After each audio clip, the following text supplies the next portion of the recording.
Welcome to Brazil Bound, presented by Castrol GTX High Mileage. I'm Simon Borg, together with Jesse Marsch. We have our first World Cup semifinal, Germany versus Brazil. That's after Brazil knocks off their South American counterparts, Colombia, 2-1. And some people, Jesse, not convinced still by this Brazil team. I know you like what they did, though. Yeah, well, I think they just imposed themselves on the game physically. And going into this game, if you would have asked me who I thought the most physical, strongest team in the tournament was, I would say Colombia. But from the first minute, Brazil said, we are going to put our stamp on this game. We are going to make it hard. We're going to foul. We're going to battle for every play. And it took Colombia maybe 30, 40 minutes to now catch up to the speed and the physicality of the game.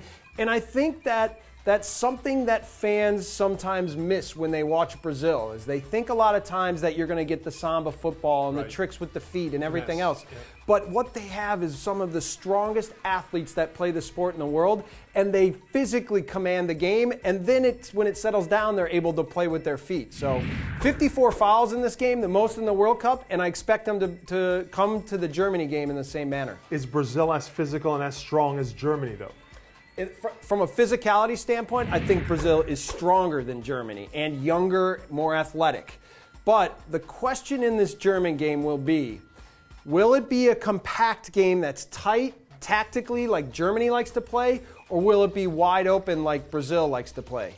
Brazil has played every game this way, where there's almost 70 yards between Fred and their center backs. I tend to think it'll look a little bit more like that, but it'll be really fun to see how that game plays out. Well, Brazil go into that game, though. They'll have to do it without Thiago Silva, their captain. He picked up a yellow card, misses that game, and Dante likely to replace him. He's a defender for Bayern Munich, knows the Germans well. But the biggest potential absence that Brazil face is Neymar. Takes a knee to the back during the game. The latest reports are he went to the hospital for x-rays. If Neymar can't go, do Brazil have a chance? I would have concerns about Brazil's effectiveness in the attack.